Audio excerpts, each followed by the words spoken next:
ආදරණීය දොරදරියනි අපි මීට ප්‍රථම පරිච්ඡේද මගින් කළමනාකරණය කියන වැදගත්ම මාතෘකාවට අදාළ විභාග ප්‍රශ්න ඒ කියන්නේ දෙවනි ප්‍රශ්න පත්‍රය හා සම්බන්ධ ව්‍යුහගත විභාග ප්‍රශ්න විශ්ලේෂණාත්මකව රාශියක් සාකච්ඡා කළා. පිළිතුරු පත්‍ර සමීක්ෂණයේදී ඔබ පිළිතුරු ඉදිරිපත් කළ යුතු ස්වරූපය සහ ධාරිතාවය ගැන අවධානය යොමු කළා.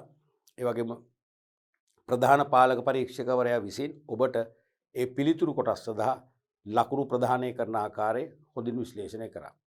ඊට අමතරව බොහෝ ප්‍රශ්න අපි වෙනත් රටාවන්ගෙන් වෙනත් යොමු වලින් අහන්න පුළුවන් කියන එකත් අවධාරණය කරලා අපි එක ප්‍රශ්නයක් තුලින් තවත් විකල්ප ප්‍රශ්න කිහිපයක් ප්‍රතිනිර්මාණය කරමින් සාකච්ඡාව විග්‍රහ කළා. ඔබ ඉතා හොඳින් සාවධානව මේ පාඩම් පරිච්ඡේද පරිශීලනය කරනවා නම් මම හිතනවා ඔබ පැයෙන් පැයට නැත්තම් විනාඩියෙන් විනාඩිය සෑම පැයකදීම සෑම පරිච්ඡේදයකදීම විභාග ප්‍රශ්නවලට පිළිතුරු ලිවීමට තියෙන චකිතය ඒ වගේම ඔබේ ඔළුවේ තියෙන බර අනිවාර්යයෙන්ම සැහැල්ලු වෙනවා බැහැර වෙලා වඩා සැහැල්ලු මානසිකත්වයකින් පීඩනයකින් තොරව වඩාත්ම නිවැරදි ආකාරයට පිළිතුරු ලිවීමේ තාක්ෂණය ඔබ ඉගෙන ගන්නවා. ඒක තමයි මගෙත් බලාපොරොත්තුව ඔබෙත් බලාපොරොත්තු වෙන්න ඕනේ ඒකයි. ඒ නිසා අපි මේ තවදුරටත් අපි ප්‍රශ්න ගණනාවක් සාකච්ඡා කරනවා. ආදර්ශ ප්‍රශ්න ගණනාවක් සාකච්ඡා කරනවා. එයින් පස්සේ මට 100% විශ්වාසයි ඔබ කිසිම චකිතයකින් තොරව පිළිතුරු ලිවීමේ තාක්ෂණය ඔබ උකහාගෙන ඔබ සාර්ථකව පිළිතුරු ලියලා ගන්න පුළුවන් සෑම ලකුණක්ම ඔබේ පැත්තට ඔබ අනිවාර්යයෙන්ම නෙලා ගන්නවා කියලා මට දැඩි විශ්වාසයක් තියෙනවා. අපි අද මුලින්ම කතා කරන්නේ 2010 විභාග ප්‍රශ්න පත්‍රයේදී යොමු වෙච්ච ප්‍රශ්න, ව්‍යුහගත ප්‍රශ්න. එකේ රෝම ඉලක්කම් 2 වශයෙන් අහපු ප්‍රශ්නය කළමනාකරන ශිල්ප ක්‍රම අවශ්‍ය වන්නේ හිඟ සම්පත් වඩා හොඳින් පරිහරණය කිරීම සඳහා පමණක් නොවේ. මෙම ප්‍රකාශය තහවුරු කරන්න. ප්‍රශ්නේ උරුර ගන්නකො. කළමනාකරන ශිල්ප ක්‍රම. ඒ කියන්නේ මූලික ක්‍රියාමාර්ග 4. planning, organizing, leading, controlling. අවශ්‍ය වන්නේ හිඟ සම්පත් වඩා හොඳින් පරිහරණය කිරීම සඳහා පමණක් නොවේ. ඔව්. හිඟ සම්පත් වඩාත් හොඳින් පරිහරණය කරන්න තමයි කළමනාකරණයේ මූලිකව අපි යොදාගන්නේ. නමුත් එපමණක් නොවේ. තවත් ඉලක්ක තියෙනවා. තවත් අපිට කළමනාකරණය තුලින් නෙලාගත හැකි නැත්නම් උකහාගත හැකි අංශ තියෙනවා. ඒක තමයි මේ තහවුරු කරන්න කියලා කියන්නේ. එකක් තමයි තරඟකාරීත්වයේ තුල හොඳින් කටයුතු කිරීමට. දැන් ව්‍යාපාරික තරඟයක් තියෙනවනේ. තරඟයේ තුල අපි හොඳින් කටයුතු කරනවා කියන්නේ සෙසු තරඟකරුවන්ට සාපේක්ෂව ඊට වඩා හොඳින් අපේ මෙහෙයුම් ක්‍රියාවලිය දියත් කරලා වඩා ගුණාත්මක සේවයක් වෙළඳපොළට ලබා දීලා අපි විකුණුම් සහ ලාභ වර්ධනය කරගන්න පුළුවන්කම ලැබෙනවා. ඒ නිසා තරඟකරුවන් අභිබව අපිට වෙළඳපොළ කොටසක් දිනා ගන්න, වෙළඳපොළ ස්ථාවර කරගන්න අනිවාර්යයෙන්ම කළමනාකරණය හොඳ මෙවලමක් වශයෙන් පාවිච්චි කරන්න පුළුවන්. දෙවැනි එක තමයි වෙනස් වීම වලට මුහුණ දීමට. අනිවාර්යයෙන්ම කොහෙද වෙනස් වෙන්නේ? පරිසරය. සෑම ව්‍යාපාරිකයෙක්ම කැමති වුණත් අකමැති වුණත් ඒගොල්ලෝ සක්‍රිය වෙන්නේ පරිසරයක් තුල. අභ්‍යන්තර වෙනම බාහිර. අභ්‍යන්තර පරිසරයේත් වෙනස්කම් ඇති වෙනවා. ඒක Tamanට පාලනය කරගන්න පුළුවන්. බාහිර පරිසරයේ වෙනස්කම් Tamanට පාලනය කරගන්න බෑ. මතකනේ. තාක්ෂණික, දේශපාලන, නෛතික, ආර්ථික, ස්වභාවික ඒවා පාලනය කරන්න බෑ. ඒ පරිසරයේ වෙනස් වීම වලට අනුව අපි හැඩ ගැහෙන්න ඕනේ. අපේ මෙහෙයුම් කටයුතු, අපේ ව්‍යාපාර කටයුතු හැඩගසා ගන්න ඕනේ. එහෙනම් වෙනස් වන පරිසර තත්වයන්ට අනුකූලව නැත්නම් ගතික පරිසරයට අනුකූලව ව්‍යාපාර කටයුතු ගලපගෙන ඉලක්ක වෙත කාර්යක්ෂම ලෙස ගමන් කරන්න අපිට මාර්ගය විවර කර දෙන්නේ කොහෙන්ද? කළමනාකරන ශිල්ප ක්‍රම මගින්. තුන්වෙනි එක තමයි නාස්තිය හා පිරිවැයවම කිරීමට. දැන් ගොඩක් වෙලාවට ව්‍යාපාර බංකොලොත් වෙන්න හේතුව තමයි නාස්තිය. අනවශ්‍ය වියදම් දැරීම. තේරුණාද? ඒ නාස්තිය අවම කරගන්න හොඳම විකල්පය මොකද්ද? කළමනාකරණය. කළමනාකරණයේදී සියලු දේ කලට මනාවට සැලසුම් කරලා හොඳින් සංවිධානය කරලා සේවකයින්ට හොඳින් මඟ පෙන්වලා හොඳ පාලනයක් ඇතුව ක්‍රියාත්මක වුණොත් නාස්තිය ශූන්‍යයට පත් කරන්න පුළුවන්. වියදම දෙගුණයකින් අඩු කරගන්න පුළුවන්. ඒ තුලින් ව්‍යාපාර ඉලක්ක වලට පහසුවෙන් ගමන් කරන්න පුළුවන්. ඊළඟට සමස්ත ගුණාත්මක භාවය ඉහළ නැංවීමට. ඒ කියන්නේ ව්‍යාපාරයේ සමස්ත ගුණාත්මක භාවය. ඒ කියන්නේ භාණ්ඩවල විතරක් නෙවෙයි. භාණ්ඩවල නැත්නම් නිමෙවුම් වල භාණ්ඩා සේවාවල ගුණත්වය ඉහළ යන්න ඕනේ. ඊට අමතරව සේවක පාලන කටයුතු තුළ ගුණාත්මක බවක් තියෙන්න ඕනේ. ඒ වගේ මිලදී ගැනීම ගුණාත්මක වෙන්න ඕනේ. ගබඩා කිරීම ගුණාත්මකව කෙරෙන්න ඕනේ. භාණ්ඩ නිකුත් කිරීම අලෙවි කිරීම ගුණාත්මක වෙන්න ඕනේ. ප්‍රවාහන කටයුතු බෙදාහැරීම ගුණාත්මක වෙන්න ඕනේ. ඒ වගේ සමස්ත ගුණාත්මක භාවය ඉහළ නැංවීමට ව්‍යාපාරයේ සමස්ත අංශ හා සමස්ත කාර්යයන් නැත්නම් සමස්ත දෙපාර්තමේන්තු හා සමස්ත කාර්යයන් අතර කළමනාකරණය ජීවමාන වෙනවා. ඒ තුලින් සමස්ත ගුණාත්මක භාවය ඉහළ යනවා. ඒ නිසා ක්වොලිටි බිස්නස් එකක් නැත්නම් ගුණාත්මක ව්‍යාපාරයක් අපිට අත්පත් කරගන්න අවස්ථාව ලැබෙනවා. ඊළඟට ආර්ථික අවපාතවලට මුහුණ දීමට කළමනාකරණ ශිල්ප ක්‍රම අවශ්‍ය වෙනවා. කලින් කලට හැම රටකම ආර්ථිකයේ අවපාත ඇති වෙනවා. උත්පාත ඇති වෙනවා. උත්පාත වලින් අපට ධනාත්මක ප්‍රතිඵල කියන්නකෝ. අවපාත කියන්නේ කඩා වැටීමනේ. එකෙන් අපට අහිතකර ප්‍රතිඵල තමයි භුක්ති විඳින්න වෙන්නේ. අන්නේ අවපාත වලින් භුක්ති විඳීමට සිදුවන අහිතකර තත්ත්වයන් බැහැර කරලා ව්‍යාපාර ක්‍රියාවලිය ඉලක්ක සඵලදායක ලෙස කාර්යක්ෂම ලෙස ළඟා කර ගැනීම සඳහා අනිවාර්යයෙන්ම කළමනාකරණේ හොඳ දායකත්වයක් නැත්නම් ඍජු සහයෝගයක් දැක්වීම කරනවා. මේ නිසා හිඟ සම්පත් වඩා හොඳින් පරිහරණය කිරීම නැත්නම් හිඟ සම්පත් වලින් උපරිම ඵල නෙලාගෙන ඵලදායීතාවය වර්ධනය කිරීම කළමනාකරණයෙන් වෙනවා. එය පමණක් නොවේ තවත් අංශ වලින් කළමනාකරණය අනිවාර්යයෙන්ම ව්‍යාපාරවල පැවැත්මට දායක වෙනවා. තව මෙතන නැති වුණත් සේවකයෝ.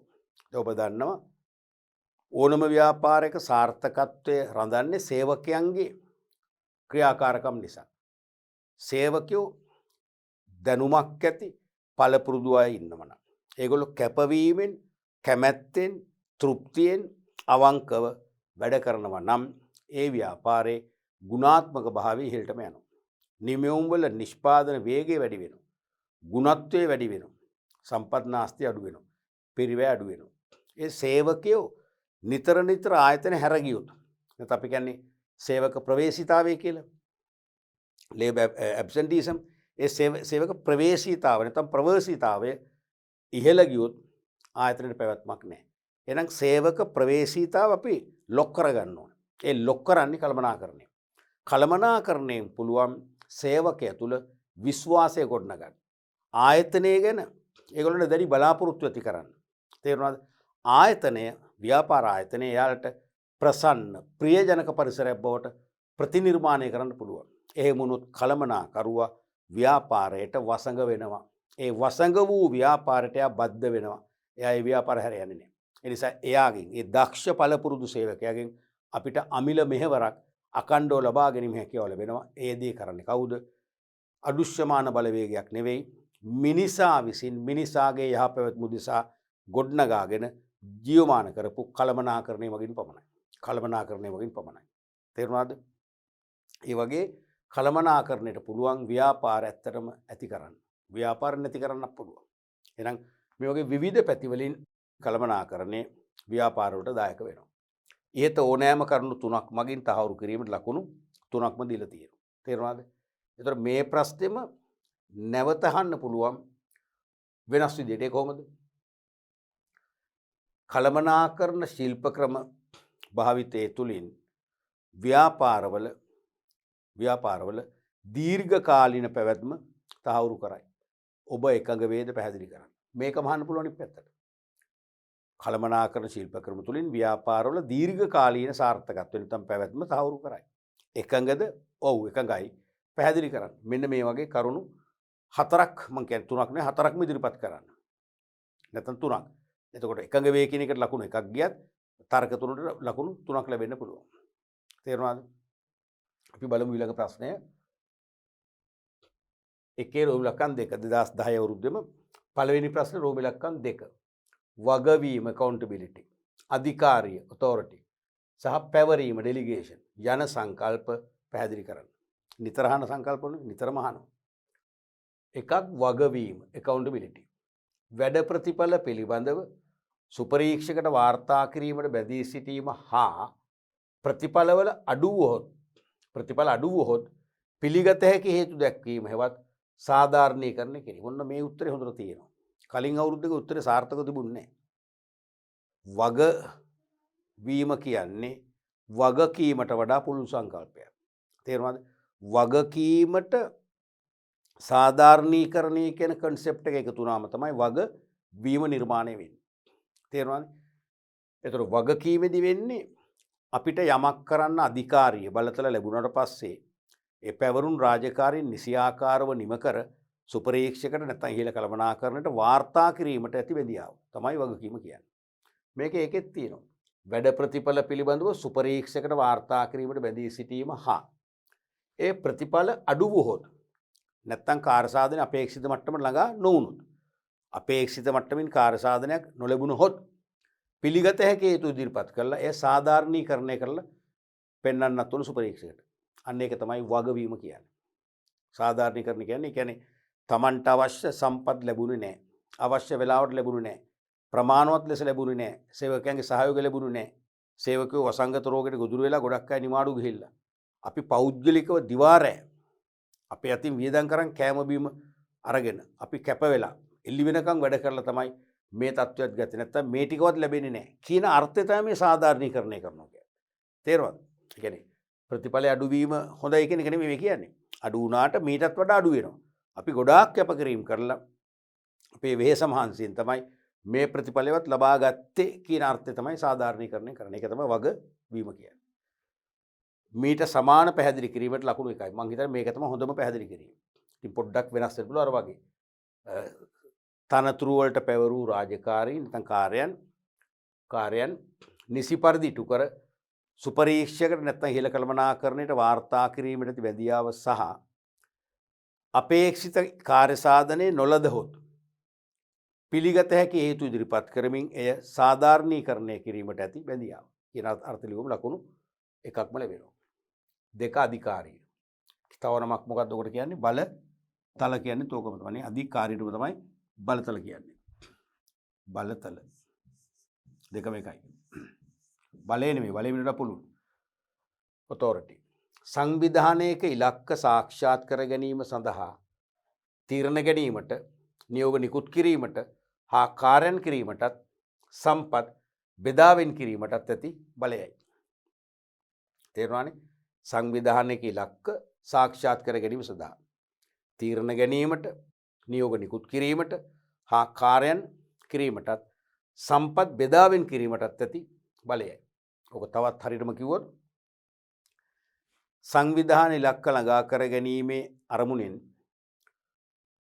යම්කිසි තීරණයක් ගැනීමට, යම් නියෝගයක් නිකුත් කිරීමට, යම් කාර්යයක් ඉටු කිරීමට ඉහළ කළමනාකරණයෙන් විධිමත් ලෙස පහළ තනතුරකට ලැබෙන නීතිමය බලය තමයි, නීතිමය හිමිකම තමයි අධිකාරිය කියන්නේ. ගොඩක් වෙලාවට ඔබ සාමාන්‍ය පහළ කළමනාකරණ මට්ටමක හෝ සාමාන්‍ය සේවකයෙක් වශයෙන් වැඩ කරන්න රැකියාවක් බාර ගැනීමේදී අංශභාර කළමනාකරු හෝ මානව සම්පත් කළමනාකරු, විශේෂයෙන්ම මානව සම්පත් කළමනාකරු හෝ පත්වීම ලිපියක් කොන්දේසි දාලා ඔබට අත්සන් කරලා දෙනවා. ඒකෙන් ඔබට අධිකාරිය දෙනවා. ඔබේ තනතුර කියනවා, ඔබේ සේවා කාලය කියනවා, ඔබේ තනතුරට දාලව දෛනිකව කළ යුතු කාර්යයන් කියනවා, අතිරේක කාර්යයන් කියනවා. ඒ මගින් ඔබට අන්න අධිකාරිය පවරනවා. හිමිකම දෙනවා. ඒක තමයි අධිකාරිය කියන්නේ. අධිකාරියත් එක්ක ඊළඟට යන සංකල්පය මොකක්ද මතකද? නිරන්තරයෙන්ම අර නිවුන් සහෝදරෝ වගේ තමයි. අධිකාරියත් එක්ක ළඟින්ම යන සංකල්පය තමයි වගකීම. ඇයි තනතුරක කාර්යයන් ඉටු කරන්න නීත්‍යානුකූලව ඉහළින් ලැබෙන හිමිකම.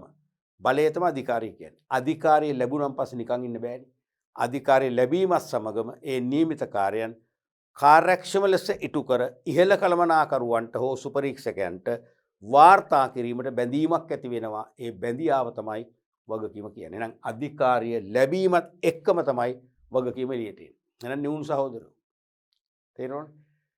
මීට සමාන පැහැදිලි කිරීමකට ලකුණු 1යි. අනික පැවරීම ඩෙලිගේෂන්.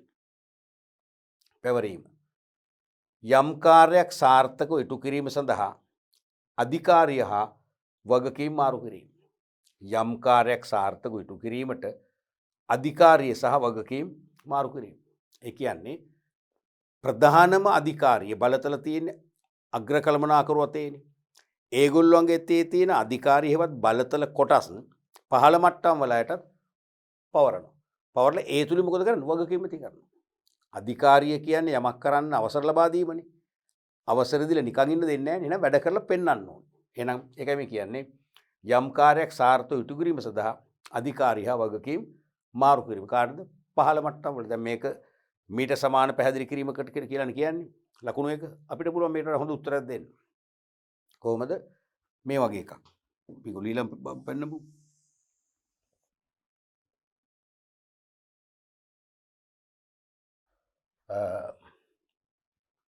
යම්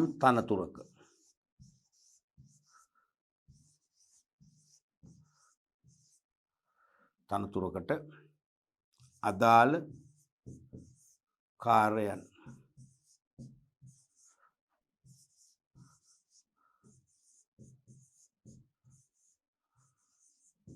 කාර්යක්ෂම ලෙස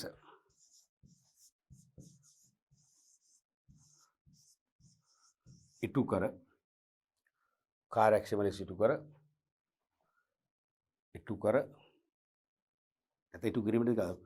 ඉටු කිරීමට ඉහළ කළමනාකාරීත්වය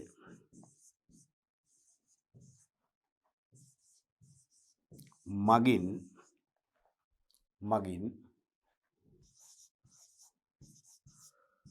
පහළ කළමනාකාරීත්වය වෙත විධිමත් ලෙස බලතල හා වගකීම් ආරෝපණය කිරීමයි.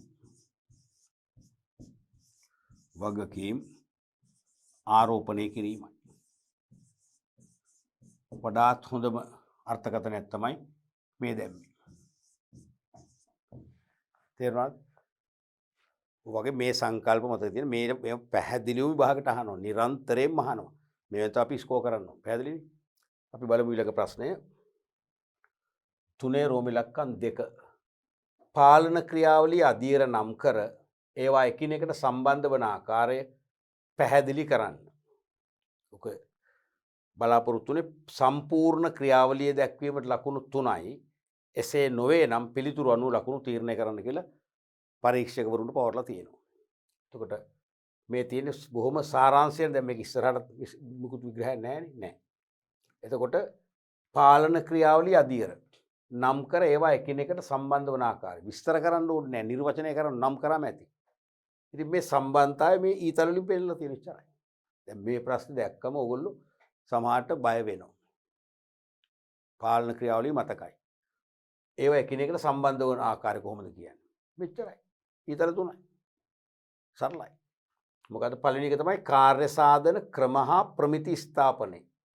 නැත්නම් කාර්ය සාධනය මැනීමේ ක්‍රම ස්ථාපනය කොත් ඇති. ඒ සෑම ක්‍රමයකම සීමා තියෙනවා. සීමා නිසා අපි ඒවට කියනවා ප්‍රමිති කියලා. සෑම කාර්ය සාධනයේ මනින මිනුම් ක්‍රමයකම තියෙනවනේ සීමා. දැන් ඔබට ඔබේ උසස් පෙළ විෂය ධාරාවේ විෂය දැනුම මනින්න එක මිනුම් ක්‍රමයක් තමයි ලිඛිත පරීක්ෂණ තියෙන එක. වාචික පරීක්ෂණ නැහැනේ. තේරෙනවද? ප්‍රැක්ටිකල් සමහර ඒවාට තියෙනවා. සමහර ඒවාට නැහැ. මූලික දේ ලිඛිත පරීක්ෂණනේ. දැන් ඔබට ව්‍යුහගත පේපර් එක ලියන්න පැය 6ක් 7ක් දෙනවද? සතියක් දෙනවද? එහෙම දෙන්නේ නැහැනේ. ඔබට අනිවාර්යෙන් පැය 2යි නැත්නම් 3යි. එහෙමනේ දෙන්නේ. ඒකත් ඔබට ගෙදර ඉඳන් ලියන්න බෑ. ඔබට නම් කරන විභාග ශාලාවකට එන්න ඕනේ. එනකොට කොන්දේස් තියෙනවා. පොතපත් ගේන්න බෑ. ගණකයන්ට සමහරට ගේන්න බෑ. තේරුණාද? ඒ වගේ මේ සීමාවන් තියෙනලු යන්න. ඒ අන්න ඒ වගේ ඒ ප්‍රමිතිනේ. එහෙනම් ඒ විභාගයේ ප්‍රමිතියක්. Tamanට ඕන විදිහට ක්‍රියාත්මක කරන්න බෑනේ. ඒ වගේ කාර්ය සාධන ක්‍රම නැත්නම් කාර්ය සාධන මැනීමේ ප්‍රමිති ස්ථාපනයකොත් හරි. මොකද කාර්ය සාධන මැනීමේ සෑම ක්‍රමයක්ම ප්‍රමිතියක් නිසා. ක්‍රම හා ප්‍රමිතිකොත් හරි මේ වගේ කාර්ය සාධන මැනීමේ ප්‍රමිතිකොත් කමක් නැහැ. දෙවැනි එක සත්‍ය කාර්ය සාධනය මැනීම. අපි තීරණය කර මිනුම් ක්‍රම මැනීමේ ක්‍රම නැත්නම් ඒ මැනීමේ ක්‍රම නැමැති ප්‍රමිතිය යොදාගෙන කාර්ය සාධනය මැන බැලීම. තුන්වෙනි එක තමයි ප්‍රමිතීන් සමග සත්‍ය කාර්ය සාධනය සැසඳීම. ඒ කියන්නේ දැන් ප්‍රමිති කියන්නේ සැලසුම් කරන්නේ සැලැස්මෙන් අපේක්ෂා කරන්නේ කාර්ය සාධනයක්. ඒක තමයි අපේක්ෂිත තත්ත්වය. දැන් ඇත්ත තත්ත්වය කියන්නේ මිනුම් ක්‍රම මගින් මැන්නම දැන් ඇත්ත කාර්ය සාධනයේ තියෙන දෙක සංසන්දනය කරනවා. ඊළඟ එක එනම් විචලනයන් තිබෙනම් විචලනයන් හඳුනගෙන ඇගීම හා නිවැරදි කිරීම කරනවා. ඔච්චරයි. පාලන ක්‍රියාවල එතනින් නිමයි. එහෙනම් ඒක එකිනෙකට සම්බන්ධනේ කොහොමද? කාර්ය සාධන ක්‍රම හා ප්‍රමිති ස්ථාපනයෙන් පසු තමයි කාර්ය සාධනය මනින්න පුළුවන්. ඒ මැන්නම තමයි සත්‍ය ප්‍රතිඵල සමග සැලසුම්ගත ප්‍රතිඵල සසඳන්න පුළුවන්. එහෙම සැසඳුවම තමයි විචලනයන් හඳුනාගෙන නැත්නම් ඒක ඇගීමට ලක් කරලා අවශ්‍ය නිවැරදි කිරීමේ ක්‍රියාමාර්ග ගන්න පුළුවන්. ඕක තමයි එකිනෙකට සම්බන්ධ වන ආකාරය. තේරෙනවද? දැන් මේක නිකම්ම ලිව්වනම් සමහරට ඔබට හම්බෙන්නේ ලකුණු 1.5 නැත්නම් මැක්සිමම් 2යි. මේ ඊතල තුනෙන් තමයි ලකුණු 3ක් බවට ඒ කියන්නේ සම්පූර්ණ සර්ව සම්පූර්ණ පිළිතුරක් බවට පරිවර්තනය කරලා මුළු ලකුණු ලැබෙන්නේ. පැහැදිලිද? එතකොට ඔව් ඊළඟ ප්‍රශ්න අපි බලමු. 3 රෝම ඉලක්කම් 3 අයන්න මෙහෙවීම යනුවෙන් අදහස් කරන්නේ කුමක්ද? මෙහෙවීම යනුවෙන් අදහස් කරන්නේ කුමක්ද? මතකනේ? කළමනාකරන මූලිකාංගවල තුන්වන වැදගත්ම මූලිකාංග තමයි මෙහෙවීම නැත්නම් මෙහෙවීම කියන්නේ. සැලසුමට අනුව ආයතන ඉලක්ක හා පරමාර්ථ ඉටු කර ගැනීමට මානව සම්පත හැසිරවීම. සැලසුමට අනුව ආයතන ඉලක්ක හා පරමාර්ථ ඉටු කර ගැනීමට මානව සම්පත හැසිරවීම. පැහැදිලිවම අංග සම්පූර්ණ උත්තරයක් නෙවෙයි නමුත් ඉතින් අදහසක් තියෙනවා. සැලසුමට අනුව ආයතන ඉලක්ක හා පරමාර්ථ නැත්නම් පරමාර්ථ හරමුණුනේ. දැන් නම් අපි කියන්නේ අලුත් ක්‍රමයට පරමාර්ථ හරමුණුනේ.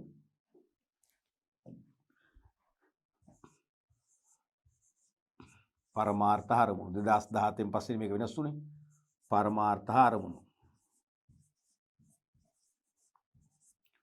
ඉටු කර ගැනීමට මානව සම්පත හැසිරවීම හෝ නායකත්වයේ sannivedanaya අභිප්‍රේරණය යන කාර්යයන්ගෙන් සමන්විත වේ. ඒකනම් පැහැදිලිම නැහැ. අසම්පූර්ණයි මම නම් දකින්නේ. නායකත්වයේ sannivedanaya අභිප්‍රේරණය යන කාර්යයන්ගෙන් සමන්විත මොකක්ද? පැහැදිලි නැහැ. ඉතින් කන්ට්‍රෝල් චීෆ් බොහොම කෙටි අදහසක් දාලා ගුරුවරුන්ට මේක ස්කීම් එක හදන්නේ. ඔබට මේක ගැලපෙන්නේ නැහැ. අපි හරියටම කියන්නේ කොහොමද? නායකත්වයේ අභිප්‍රේරණයේ sannivedanaya තුලින් සහකරුවන්ට මඟ පෙන්වීම හා කාර්ය සඳහා ඔවුන් පෙළඹවීම. ඒ කරුණු දෙකම එන්න ඕනේ. මඟ පෙන්වීම පෙළඹවීම. ඒක තමයි නායකත්වයෙන් කරන්නේ. මෙහෙයවීමෙන් කරන්නේ. එහෙනම් ඒකෙන් කරන්නේ සේවකයන් නැත්නම් සහකරුවන් මෙහෙයුම් ක්‍රියාවලිය කාර්යක්ෂමව නිවැරදිව ඉලක්ක වෙත ගෙන යාම සඳහා ඒ සහකරුවන්ව හොඳින් හසුරුවනවා. මෙතනින් කෝගේ හොඳින් හසුරුවනවා මෙහෙවනවා. කොහොමද කරන්නේ? මඟ පෙන්වීම සහ පෙළඹවීම මගින්. ඉතින් ඔක වඩාත් නිවැරදිව කිව්වොත් සංවිධාන ඉලක්ක සඵලදායක ලෙස සහ කාර්යක්ෂම ලෙස ඉටු කරගත හැකි වනු පිණිස. හරිද? සංවිධානයක ඉලක්ක සඵලදායක හා කාර්යක්ෂමව ඉටු කරගත හැකි වනු පිණිස නායකත්වයේ sannivedana අභිප්‍රේරණය ඔස්සේ සහකරුවන්ට මඟ පෙන්වීම හා ඔවුන් කාර්යයන් සඳහා පෙළඹවීම තමයි මෙහෙයුමින් කරන්නේ. එහෙනම් ඒ කියන්නේ සහකරුවන් හොඳින් සූදානම් කරවීමක් කරනවා. සූදානම් කරවලා ඉදිරියට තල්ලු කරනවා නිසි ආකාරව වැටි කරගෙන යන. අනේ වෙණි අදහසක් ඕන දෙන්න. අපි ඒකට මෙහෙම ලිව්වොත් එහෙම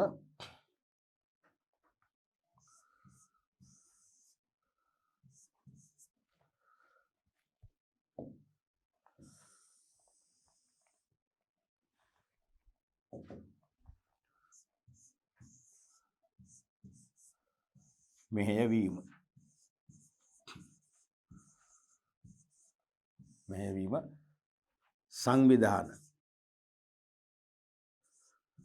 සංවිධාන ඉලක්ක කියලා දාමු පොදුයි. ඉලක්ක සඵලදායකව හා කාර්යක්ෂමව. සඵලදායකව හා කාර්යක්ෂමව ඉටු කර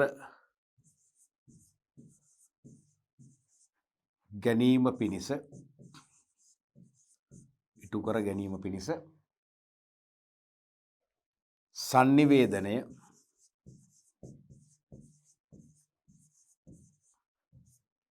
අභිප්‍රේරණය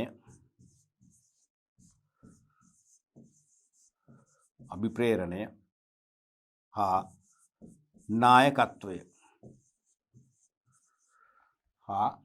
නායකත්වය ඔස්සේ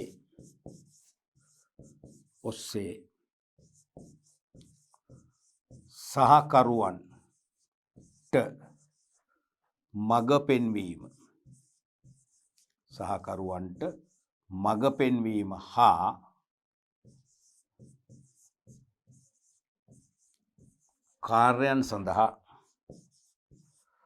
කාර්යයන් සඳහා ඔවුන්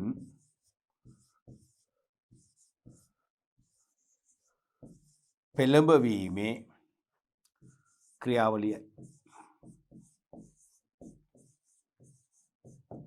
ඔන්න ඔය වගේ අර්ථකථනයක් එන්න ඕනේ. සංවිධාන ඉලක්ක සඵලදායකව හා කාර්යක්ෂමව ඉටු කර ගැනීම පිණිස sannivedanaය අභිප්‍රේරණය හා නායකත්වය ඔස්සේ සහකරුවන්ට මඟ පෙන්වීම හා කාර්යයන් සඳහා ඔවුන් පෙළඹවීමේ ක්‍රියාවලිය තමයි මෙහෙයුම කියන්නේ. ඔන්න ඔය වගේ අර්ථකථනයක් තමයි ඔබ තුලින් බලාපොරොත්තු වෙන්නේ. පැහැදිලිවම තේරුණානේ? එතකොට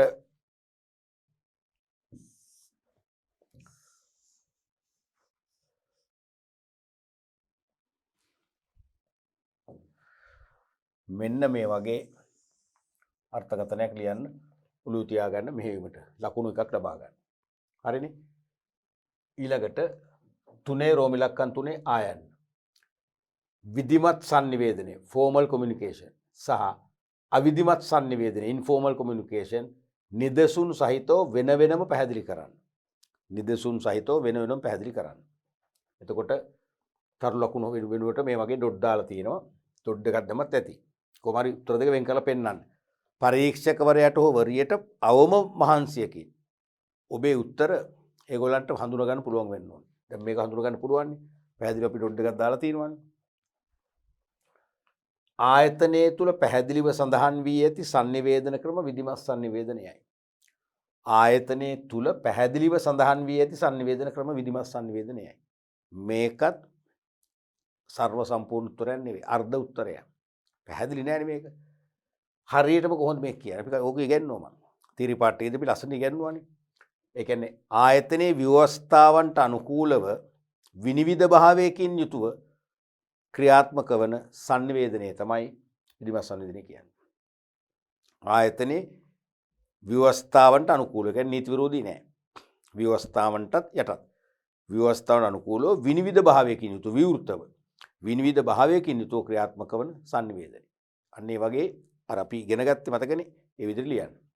උදාහරණ හරි මේක චක්‍රලේඛ රැස්වීම මෙමෝ පත්‍ර. එක උදාහරණයක් ලියුවොත් ඇති. සාමාන්‍ය නිදසුන් ඇහුවම ලියන්නේ එකයි. සමහර ළමයි නිදසුන් 5ක් 6ක් ලියනවා. හිතනවා මේ නිදසුන් දිගට ලියන තරමට ලකුණු ලැබෙනවා. එහෙම ලැබෙන්නේ නැහැ. නිදසුන් එකයි. නිදසුන් 2ක් 3ක් නම් සඳහන් කරන්න. නිදසුන් 2ක් දක්වන්න. නිදසුන් 4ක් දක්වන්න. එහෙම නොකියන හැම වෙලාවෙම නිදසුන් එකක් ඇති. ඔන්න ස්ටෑන්ඩ් බයි තව එකක් දෙකක් මැක්සිමම් ඇති.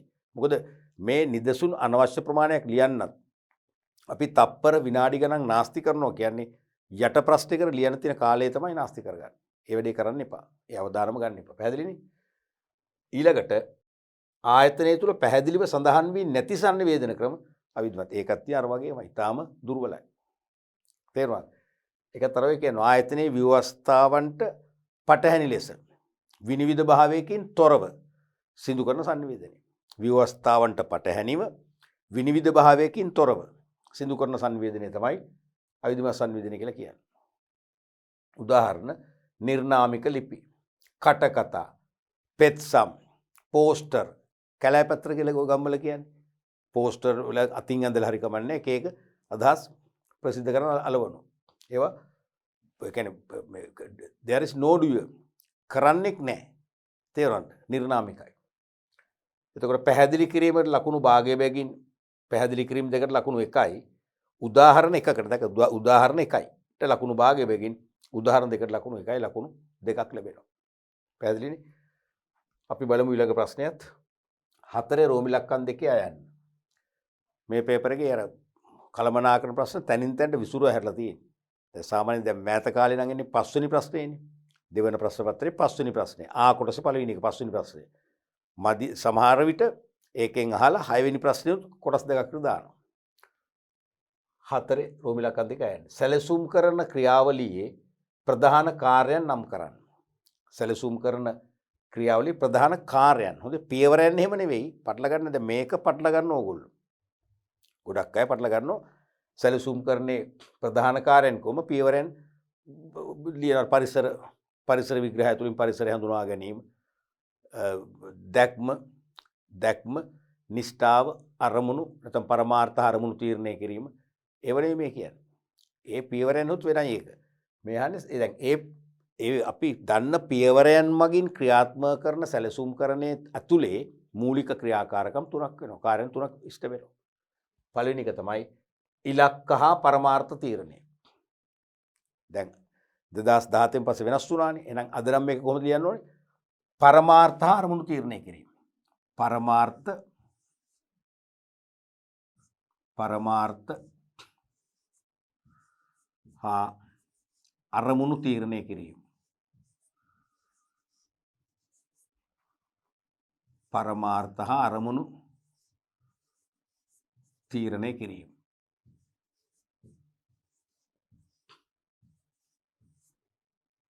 තේරෙනවද? අපි දැන් සැලසුම් කරන්නේ නිර්වචනය කරන තේමනේ. සංවිධාන පරමාර්ථ අරමුණු. නැත්නම් සංවිධාන ඉලක්ක තීරණය කරමින් ඒවා ළඟා කර ගැනීම සඳහා නැත්නම් ඒවා සාක්ෂාත් කර ගැනීම සඳහා අවශ්‍ය උපාය මාර්ග හඳුනා ගැනීමේ ක්‍රියාවලියයි.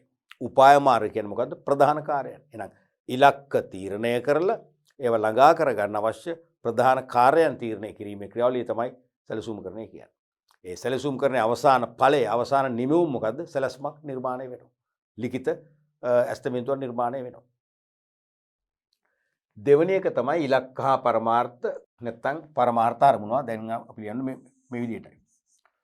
මුදුන් පමුණවා ගැනීමට යෝග්‍ය ක්‍රම හා මාර්ග තීරණය කිරීම. ක්‍රම හා මාර්ග. ඒ කියන්නේ උපාය මාර්ගමයි. තේරෙනවද? යෝග්‍ය ක්‍රම හා මාර්ග කියන්නේ ප්‍රධාන කාර්යයන් මේ කියන්නේ. ප්‍රධාන කාර්යයන්. ප්‍රධාන කාර්යයන්.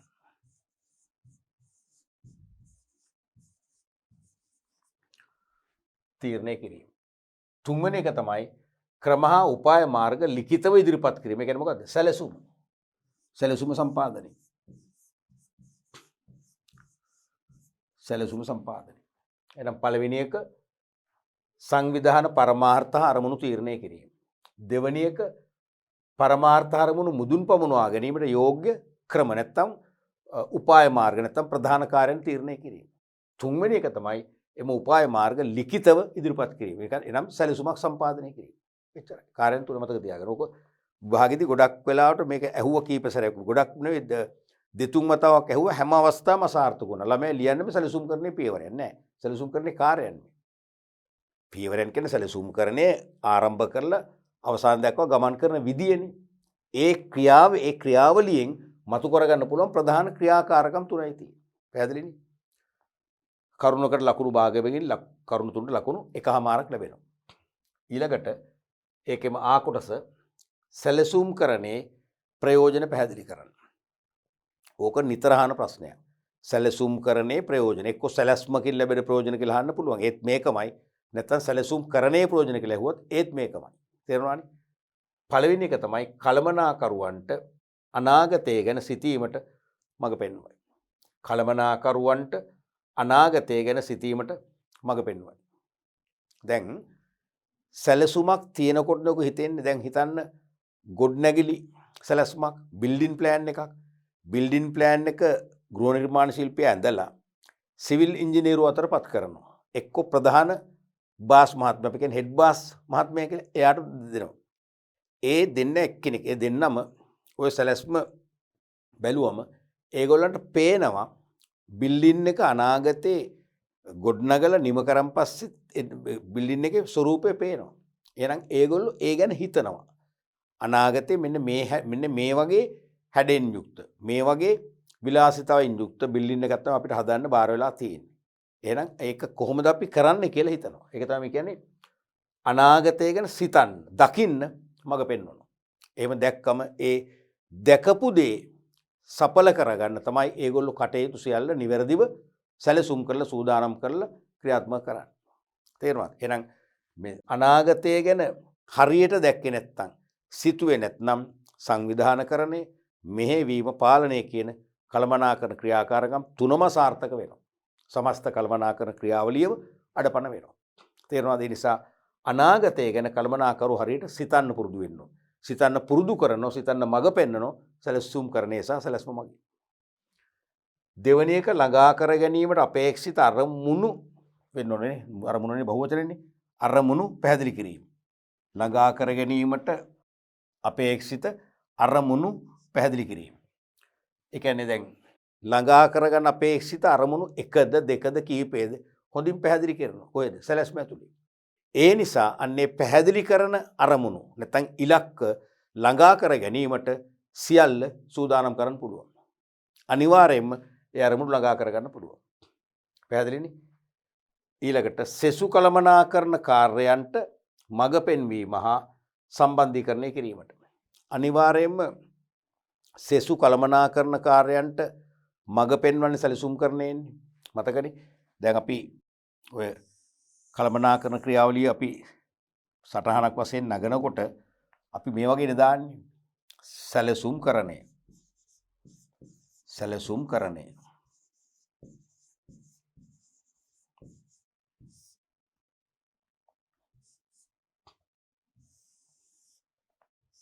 සංවිධාන කරණය.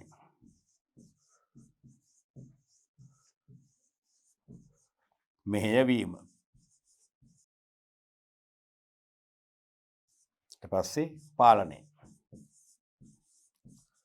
පාලනය. එතකොට සැලසුම් කරණය අපි මේ ඉරටම ගන්නෙ නෑනේ. ඒ කියන්නේ ඒක තමයි ස්ටාර්ට් එක. මේ ස්ටාර්ටින් පොයින්ට් එක ආරම්භක පියවර.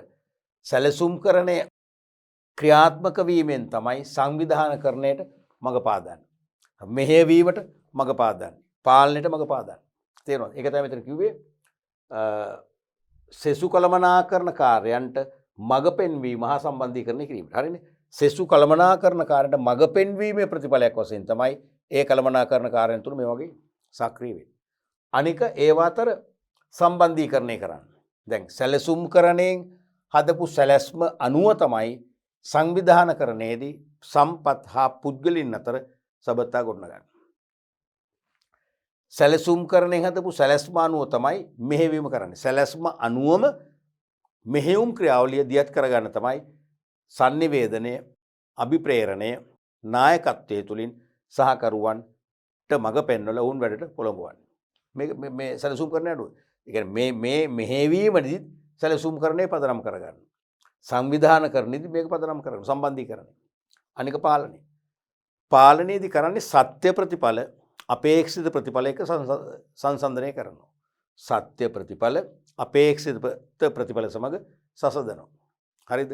සසදලා විචලතා හඳුනගෙන නිවැරදි කරනවා. එහෙනම් දැන් මේකෙදි සත්‍ය ප්‍රතිඵල සංසන්දනය කරන්නේ මොකක් එක්කද? සැලසුම් කරන්නේ සැලැස්ම තුල තියෙන අපේක්ෂිත ප්‍රතිඵල.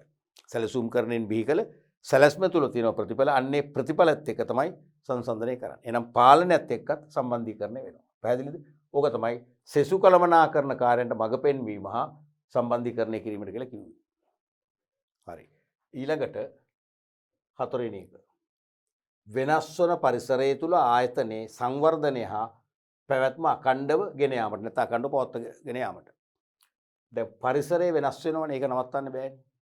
පරිසරයේ විශේෂයෙන්ම සාර්ව පරිසරය, බාහිර පරිසරය, සාර්ව පරිසරය, තාක්ෂණය, ගෝලීයකරණය, ආර්ථික, සමාජ සංස්කෘතික, දේශපාලන නෛතික නතර කරන්න බෑ වෙනස් වෙනවා.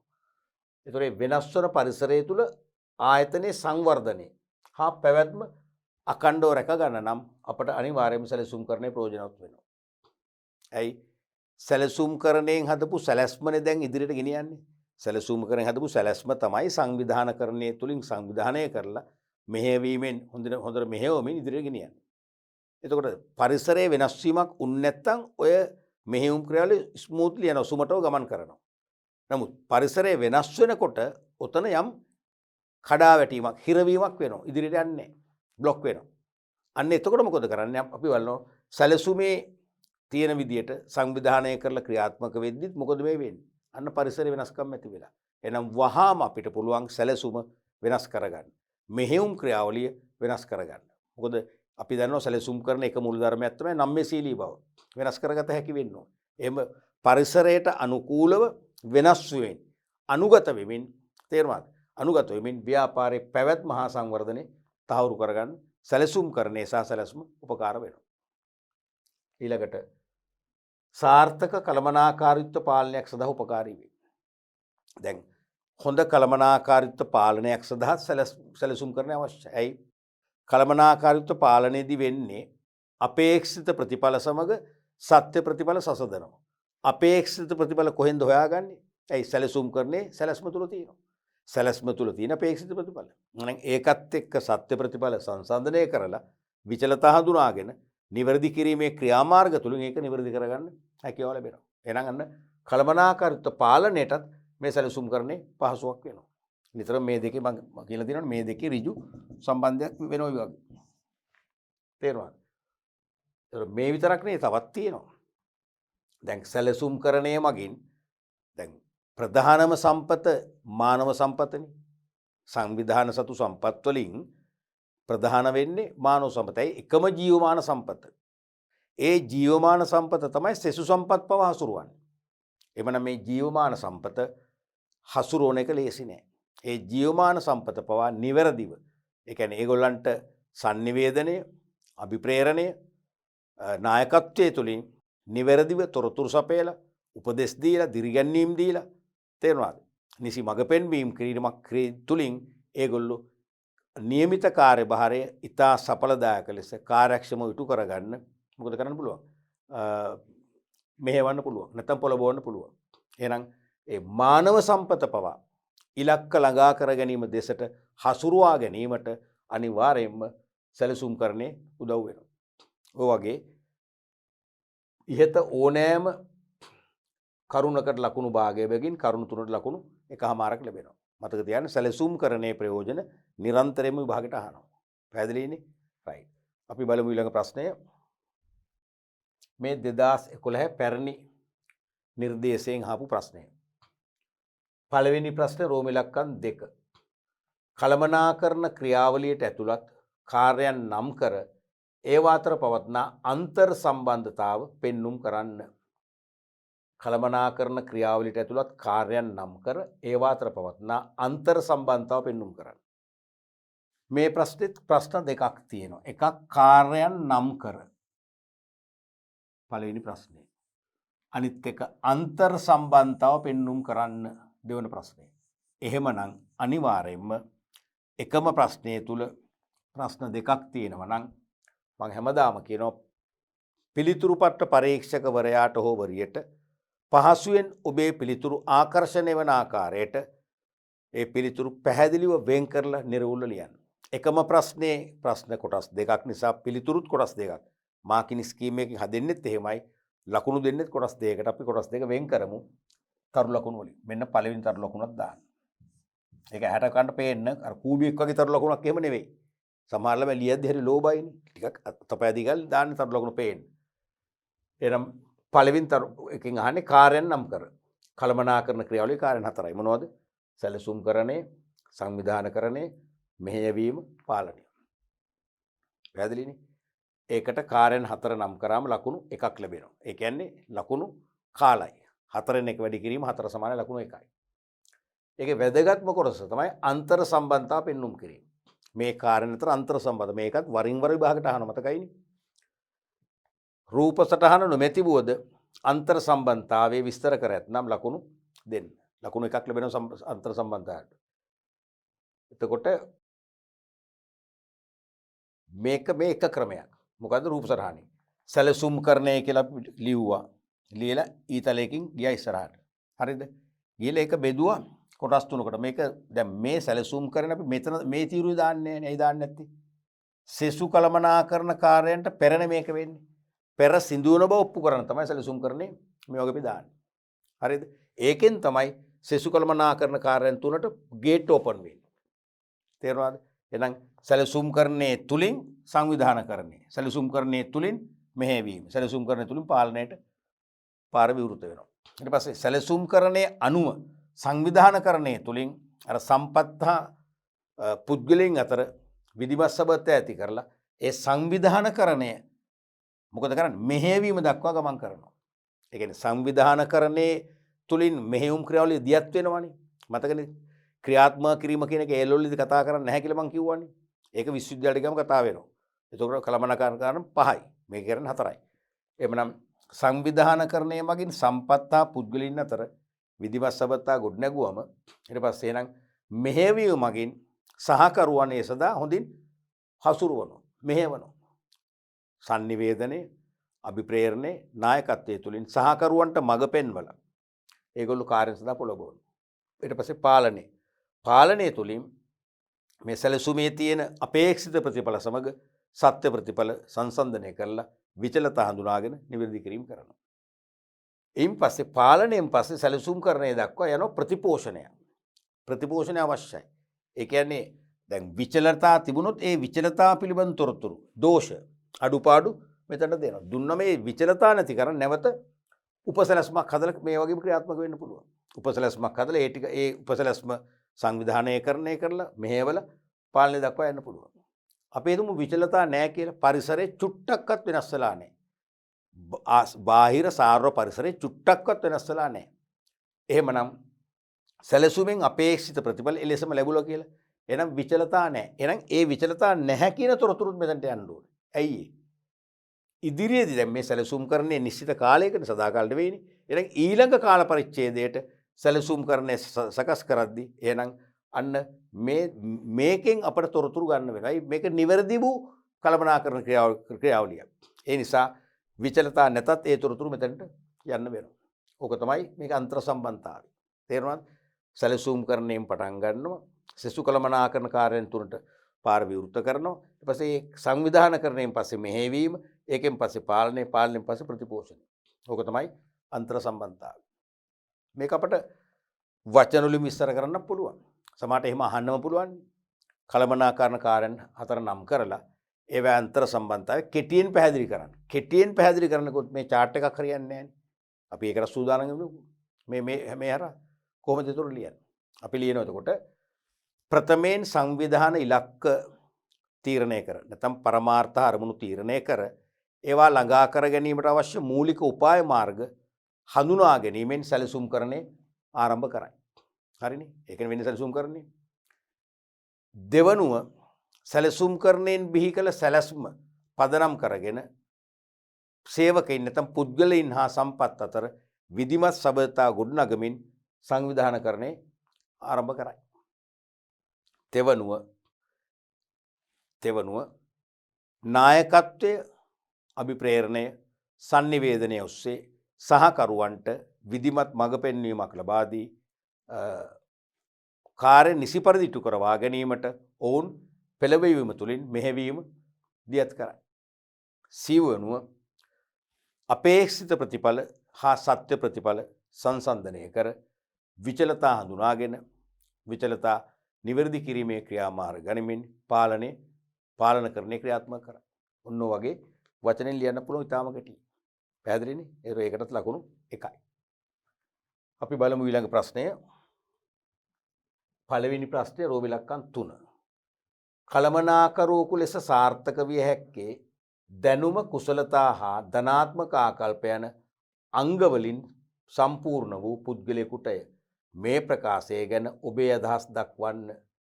කළමනාකරුවෙකු ලෙස සාර්ථක විය හැක්කේ දැනුම කුසලතා හා ධනාත්මක ආකල්ප යන අංගවලින් සම්පූර්ණ වූ පුද්ගලයෙකුටය. ඒක හරිනේ. හොඳ කළමනාකරුවෙක් වෙන්න අපි අවශ්‍යතා කතා කරා තීරපාට්ටේ උගන්වන්න. හොඳ කළමනාකරුවෙක් වෙන්න 3H සංකල්පය 3H සංකල්පය දැනුම කුසලතා ධනාත්මක ආකල්ප.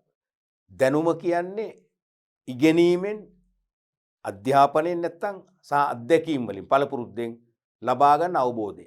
යමක් නිවැරදිව නිසි පරිදි ඉටු කරන්න යම් පුද්ගලයෙක් අධ්‍යාපනය තුලින් එහෙම නැත්තම් පළපුරුද්දේවත් අත්දැකීම් තුලින් ලබාගත් වූ අවබෝධය තමයි දැනුම කියන්නේ. ඒක අවශ්‍යමයි. දැනුම අධ්‍යාපනයෙන් ඇති කරන්න පුළුවන්. අත්දැකීම් වලින් ගොඩනගා ගන්න පුළුවන්. ඊට පස්සේ කුසලතා කියන්නේ යම් කාර්යයක් අන් අයට සාපේක්ෂව වඩා නිවැරදිව ඉටු කිරීමට දක්වන හැකියාව නැත්නම් දක්ෂතාවය. අනිත් අයටත් කරන්න පුළුවන්. නමුත් ඒගොල්ලන්ට සාපේක්ෂව වඩා අඩු කාලයකින්, අඩු පිරිවැයකින්, අඩු සම්පත් නාස්තියකින්, වැඩි ගුණාත්මක බවකින් යුතුව කරන්න දක්ෂතාවයක්, විශේෂඥතාවයක් දක්වනවා. ඒක තමයි කුසලතා කියන්නේ. අනික ධනාත්මක ආකල්ප. ඒ කියන්නේ යම් කිසි දෙයක් නැත්නම් ඕනෑම දෙයක් අපේක්ෂා කරන ප්‍රතිඵල ලැබෙන පරිදි ඉටු කරගත හැකිය කියන මානසික විශ්වාසයක් තියෙන පුද්ගලයන්ට කළමනාකරන විශේෂයි. ඒ මානසික විශ්වාසය තමයි ධනාත්මක ආකල්ප කියන්නේ. සමහර අය කියන ඕක කරන්න බෑ. ඕක හරියන වැඩක් නොවේ. ඕක අසීරු දෙයක්. ඕක අපට ගැලපෙන්නේ නැහැ. ඒ වුණත් කළමනාකරට හැංගෙන්න ඕනේ මේ පවතින තත්ත්වය, පරිසර තත්ත්වය මනමින් හුදකලාවේ තනිපංගලමේ තමන් විසින් විශ්ලේෂණය කරලා පරිසරයේ පිළිබඳ චිත්තයක් මවාගෙන බලනවා.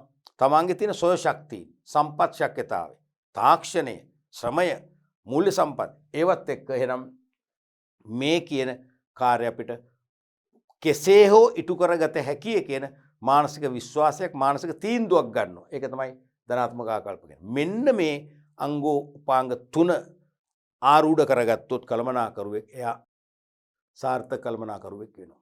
එයා සාර්ථක කළමනාකරුවෙක් වෙනවා. එතකොට කළමනාකරුවෙකු වීමට දැනුම, කුසලතා මෙන්ම ධනාත්මක ආකල්පද අවශ්‍යයි. ඒක ඉතින් සාමාන්‍යයෙන් දාලා තියෙනවා. ඒක නොලිව්වත් ප්‍රශ්නයක් නැහැ. දැනුම යනු අධ්‍යාපනයෙන් හා අත්දැකීම් තුලින් ලබාගත් අවබෝධයන්. දැනුම කියන්නේ අධ්‍යාපනයෙන් අත්දැකීම් වලින් ලබාගත් අවබෝධය. කුසලතා මානව තාක්ෂණික මනෝභාවාත්මක කුසලතා මෙන්ම කාලය කළමනාකරන කුසලතා සහ ගෝලීය කුසලතාද වර්තමානයේ කළමනාකරනට අවශ්‍ය වෙනවා. දැන් මේ කුසලතා පොදුවේ නිර්වචනයක් දීලා නැහැ. කුසලතා කියන්නේ අන් අයට සාපේක්ෂව යම් කාර්යයක් කාර්යක්ෂම ලෙස ඉටු කිරීමට දක්වන හැකියාව. හරිද? ඒකේ තියෙනවා මානව කුසලතා, තාක්ෂණික කුසලතා, මනෝභාවාත්මක කුසලතා. ඔය තුන තමයි මූලික. ඔය තුන ලියාගත්තත් ඇති. මේකේ වැඩිපුරක් තියෙනවා. මේ තුන ලියවම වැඩිත් එක්කලා ඇති. තේරුණාද? මේ තුන තමයි අත්‍යවශ්‍ය. මෙන්ම කාලය කළමනාකරන කුසලතාව. දැන් කාලය කළමනාකරණය කරගන්න එකත් කුසලතාවයන්නේ. දැන් සමහරට එහෙම කියන අනේ ඉතින් ඕක කොහොමද කරන්නේ අපි? එළවලු ටිකක් වාව ගන්න. මේ දවස්වල ආර්ථික ප්‍රශ්න තියෙනවා. කොහෙද එළවලු වන්න වෙලාවක් අපිට? කෝ අපිට ඉඩමක් මේ පුංචි ඉඩමනේ අපි ඉන්නේ. කෝ වෙලාවක්? ඉඩම තියෙනවා කියන්නේ. කෝ ඉඩමක්? පුංචි ඉඩමක්. පුංචි ඉඩමෙත් පුළුවන්. තට්ටු ක්‍රමයටත් වවන්න පුළුවන්. මිනිස්සු කොන්ක්‍රීට් උඩ වවන්නේ. ඒ මොකද කියන්නේ වෙලාව නෑ වෙලාව තියෙනවා. ඒ කියන්නේ කාලය කළමනාකරණය කර ගැනීමත් එක්තරා කලාවක්, ආර්ට් එකක්. ඒක කළමනාකරන කුසලතාවයක්. විශේෂිත හැකියාව, විශේෂඥ හැකියාව. ඒ නිසා කළමනාකරන පුළුවන් වෙන්න ඕනේ දවසේ පැය 24 තුල Tamanට කළ යුතුයි කියලා හැඟෙන ඉහළ කළමනාකරණයෙන්, අග්‍ර කළමනාකරණයෙන් බාර දෙන සියලු වගකීම් ඉෂ්ට කරන්න පුළුවන් වන විදිහට කාලය බෙදාවෙන් කරගෙන කාලේ නාස්ති නොකර වැඩ කිරීම හැකියාව නැත්නම් කලාව තියෙන්නට ඕන. ඒකත් එතකොට මොකද? ඒකත් කුසලතාවයක්. අනික ගෝලීය කුසලතා. දැන් මුළු ලෝකෙම අපිට අද ඒකාබද්ධ වෙලා තියෙනවා. ඒ නිසා ලෝකේ විවිධ රටවල ආර්ථිකයන් පිළිබඳ අවබෝධය, ඒ රටවල වෙළඳ පොළවල් පිළිබඳ අවබෝධය, ඒ රටවලට විකිණ හැකි භාණ්ඩ පිළිබඳ අවබෝධය, ඒ රටවලින් අපට ලබාගත හැකි යෙදවුම් තාක්ෂණ පිළිබඳ අවබෝධය අනිවාර්යයෙන්ම නිවැරදිව තියෙන්න ඕන. තිබුණොත් තමයි අපිට පහසුවෙන් අවශ්‍ය යෙදවුම් ගන්න, නිමි උඹේකල ඉක්මනින් විකුණ ගන්න හැකියාව ලැබෙන්නේ. මෙන්න මේ කුසලතා තියෙන්නට ඕනේ. එහෙත් දැනුම් හා කුසලතා යන දෙකම තිබුණොත්, දැනුම් හා කුසලතා යන දෙකම තිබුණොත් කළමනාකරුවන්ට ධනාත්මක ආකල්ප තිබීම අත්‍යවශ්‍ය වෙනවා. ධනාත්මක ආකල්ප අත්‍යවශ්‍යමයි. ඒක නැත්නම් එයා හොඳ කළමනාකරුවෙක් වෙන්නේ නැහැ. ශක්තිමත් කළමනාකරුවෙක් වෙන්නේ නැහැ. එනම් යම් කාර්යයක් කළ හැකි යන අදහසයි. යම් කාර්යයක් කෙසේ හෝ කළ හැකි යන සිතිවිලි. මානසික තක්සේරුව. එම නිසා සාර්ථක කළමනාකරු වීමට දැනුම කුසලතා මෙන්ම ධනාත්මක ආකල්ප තිබීමද අවශ්‍ය වෙනවා. තේරෙනවද? මේ කියන්නේ 3H සංකල්පය. 3H සංකල්පය. මතකයිනේ? දැන්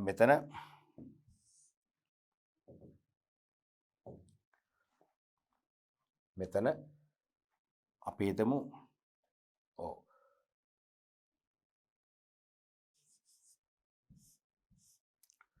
3H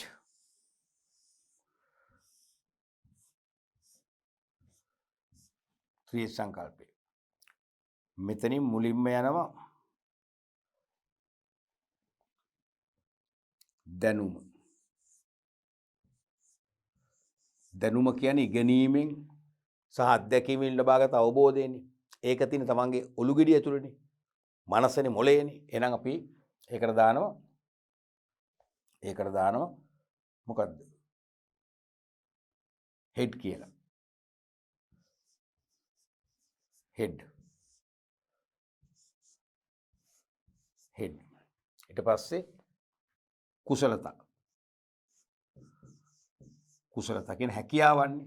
හැකියාවන් අපි සාමාන්‍යයෙන් පණ ගන්නව අපේ දෑත් වලින් ගොඩක් කරන්නේ. අපි දෑතින් අපි හැකියාවන් සක්‍රිය කරන් ජීවමාන කරන්නේ. අපි ඒ නිසා ඒකට කියනවා හෑන්ඩ්ස් කියලා. හෑන්ඩ්ස්. පස්සේ ධනාත්මක ආකල්ප. ආකල්ප කියන්නේ යම් කිසි දෙයක් අවශ්‍ය ආකාරයට අවශ්‍ය පදමට ඉටු කරගන්න පුළුවන් කියන මානසික විශ්වාසය, මානසික තක්සේරුව. හරිද?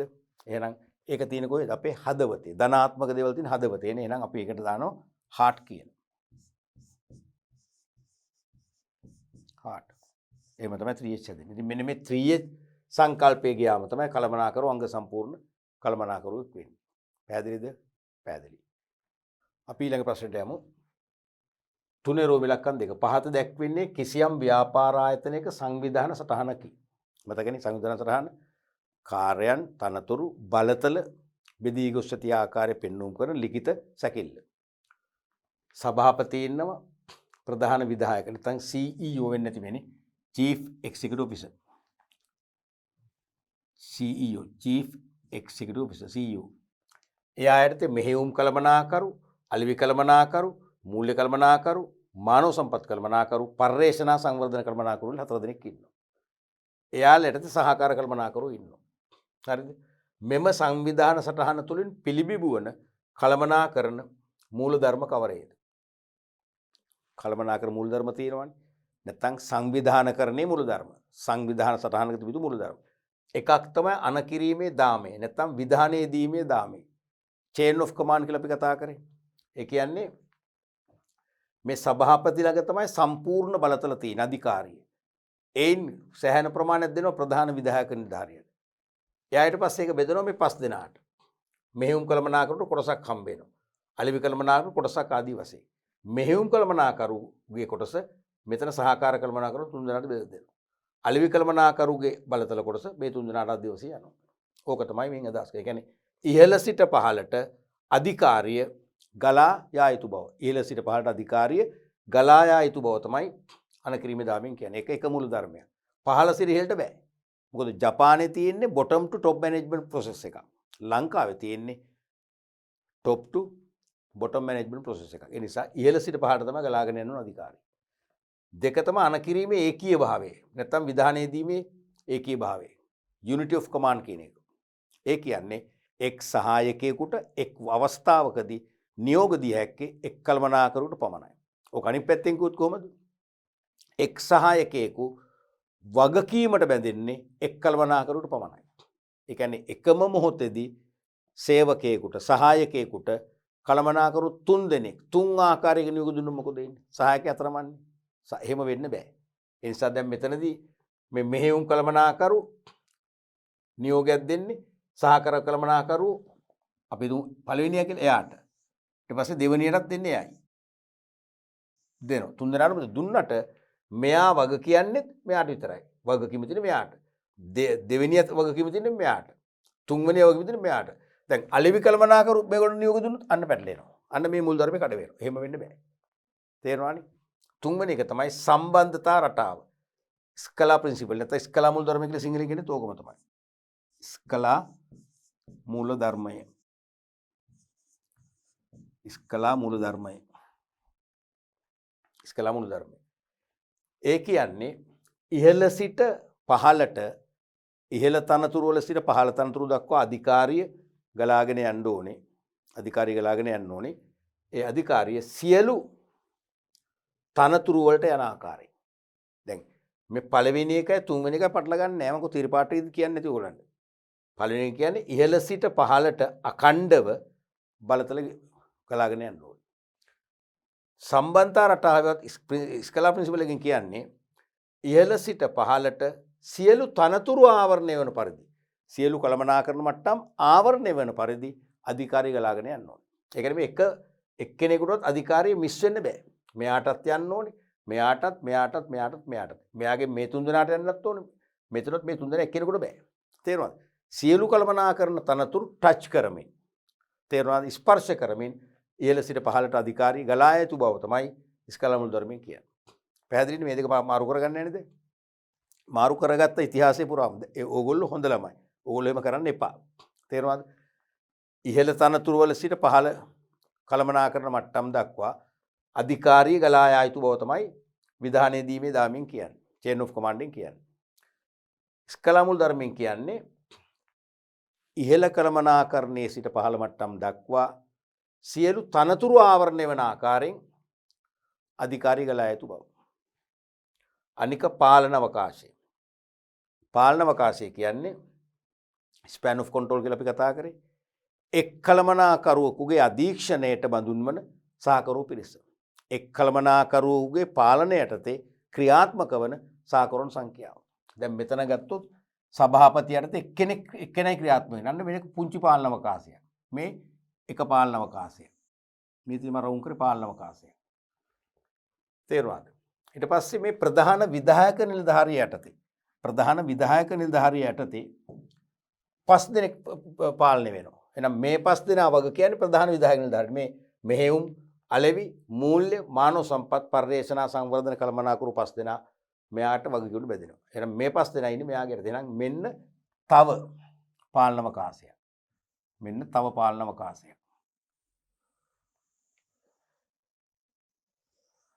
ඔන්න තව පාලන අවකාශය. ඊට පස්සේ මෙහෙයුම් කළමනාකරුවට සහකාර කළමනාකරු 3 දෙනෙක් පාලනය වෙනවා. එහෙනම් මෙන්න තව පාලන අවකාශය. දැකද? පාලන අවකාශ තුන පාලන අවකාශ.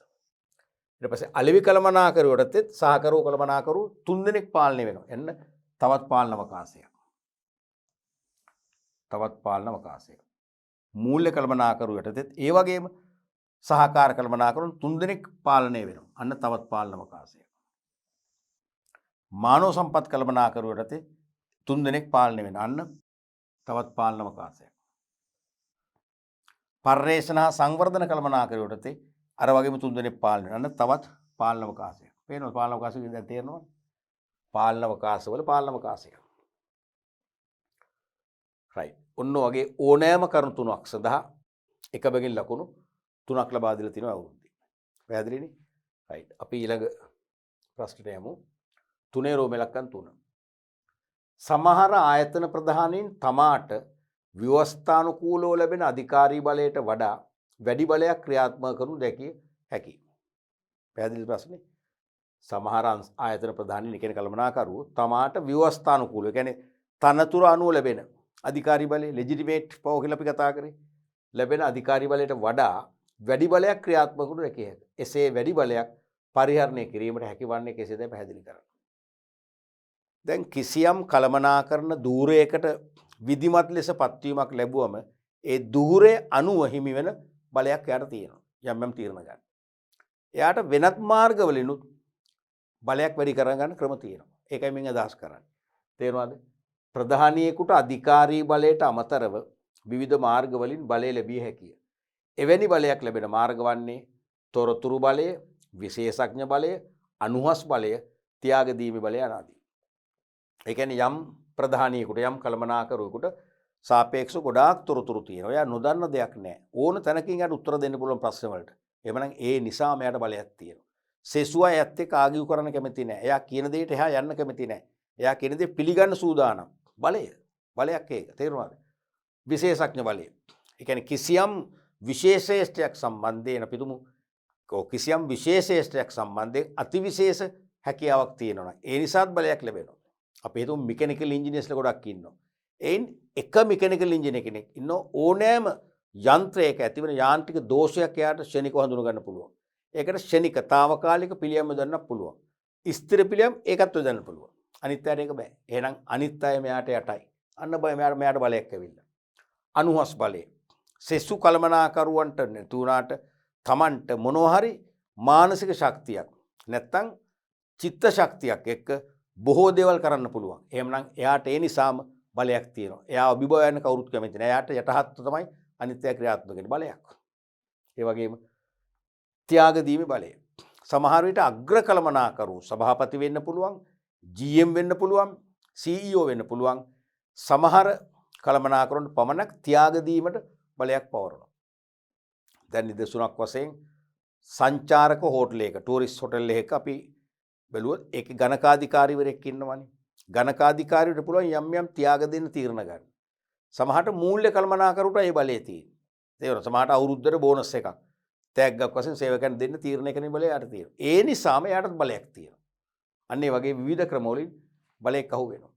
මේ අවුරින් විවිධ මාර්ග වලින් බලය ලැබීමෙන් තමාට ලැබෙන අධිකාරී බලයට වඩා වැඩි බලයක් පරිහරණය කිරීමට කළමනාකරුට හැකි වෙනවා. මේ වගේ මාර්ග වලින් ලැබෙන නිසා තනතුරු අනුව ලැබෙන අධිකාරී බලයට වඩා වැඩි බලයකුත් එකතු වෙනවා. එයා බල සම්පන්න පුද්ගලයෙක් බවට පත් වෙනවා. ඉහත අදහස සහිත සාර්ථක පිළිතුරට ලකුණු 3ක්ම ලබා දීලා තියෙනවා. පැහැදිලිද? අපි යමු ඊළඟ ප්‍රශ්නයට. 4 රෝමි ලක්කම් 2 ඈන්. කළමනාකරන පාලන ක්‍රියාවලියේ ප්‍රධාන පියවර නම් කරන්න. නම් කරන්න විතර විස්තර මුකුත් එපා. මතකනේ? පාලනකරණයේ පියවරන් 4යි තියෙන්නේ. ඒ ප්‍රමිති ස්ථාපනය කිරීම. පැහැදිලිම නෑ. ඒ කියන්නේ කාර්ය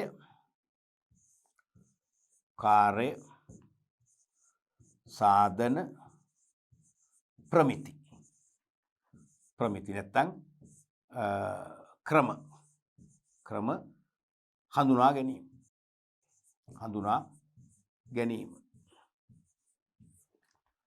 කාර්ය සාධන ප්‍රමිති නැත්තම් ක්‍රම හඳුනා ගැනීම. හරිනේ? ඊට පස්සේ ඒකේ ඒ හඳුනාගත්ත ක්‍රම වලින් කාර්යඵල මනිනවා. ඊට පස්සේ ප්‍රමිති හා සත්‍ය කාර්යඵල සසඳනවා.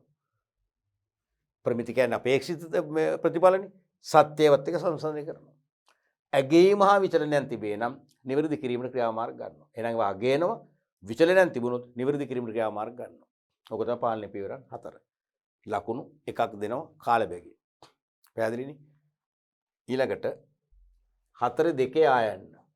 මෙහෙයුම් පාලනයේදී ඔපරේෂනල් කන්ට්‍රෝල් භාවිතා කෙරෙන ක්‍රම දෙකක් නම් කර කෙටියෙන් පැහැදිලි කරන්න. අපි තීරි පාඩ ඉවර කළා පාලන ක්‍රම. එකක් තමයි මෙහෙයුම් පාලනය. එකක් තමයි ව්‍යුහගත පාලනය. එකක් තමයි උපක්‍රමික පාලනය. මෙහෙයුම් පාලනය කිව්වේ මෙහෙයුම් කටයුතු ක්‍රියාත්මක කරන අතරතුරදී සිදු කරන ඕනෑම පාලන ක්‍රමයක්. මෙහෙයුම් කටයුතු ව්‍යාපාරයේ නිෂ්පාදන ක්‍රියාවලිය නැත්නම් මෙහෙයුම් ක්‍රියාවලිය ඔපරේට් කරද්දී සිදු කරන ඕනෑම නිවැරදි කිරීමේ ක්‍රමයක් අපි නම් කරනවා මෙහෙයුම් පාලන ක්‍රම කියලා. ව්‍යුහගත පාලන ක්‍රම කියන්නේ සංවිධාන දූරාවලිය, සංවිධාන සටහනේ අර පිට පෙන්වුවේ ඉහළ සිට පහළට තනතුරු බෙදලා යන පාලන අවකාශයක් සහිත සංවිධාන ව්‍යුහයේ යම් වෙනස්කම් කරනවා. අපි තුමු එක් කළමනාකරුවෙකුගේ අධීක්ෂණයෙන් ලක් කරපු සහකරු සංඛ්‍යාව වැඩි යාට ඒක දරන්න බෑ. ඒ නිසා සේවකෝ හරියට වැඩ කරන්නේ නැහැ. තේරෙනවද? ඒගොල්ලෝ වැඩ මග හරිනවා. තේරෙනවද? විවිධ කඩාකප්පල් වැඩ කරනවා. සමීප සම්බන්ධතා තියාගන්න දෙයක් නෑ. එහෙමනම් ඒ කියන්නේ පාලන අවකාශය ලොකුයි. එහෙනම් පාලන අවකාශය පොඩි කරනවා. තව කළමනාකරන තනතුරක් ඇති කියලා කොටසක් අතරට දානවා. අන්න ප්‍රශ්නේ විසඳෙනවා. ඒ වගේම තමයි ව්‍යුහගත පාලනය කියන්නේ. නැත්තම් කළමනාකරුට බලතල අඩු තීරණ ගන්න. බලතල වැඩි කරලා දෙනවා. ස්ට්‍රක්චර් වෙනස් කරනවා. අනික උපක්‍රමික පාලනය.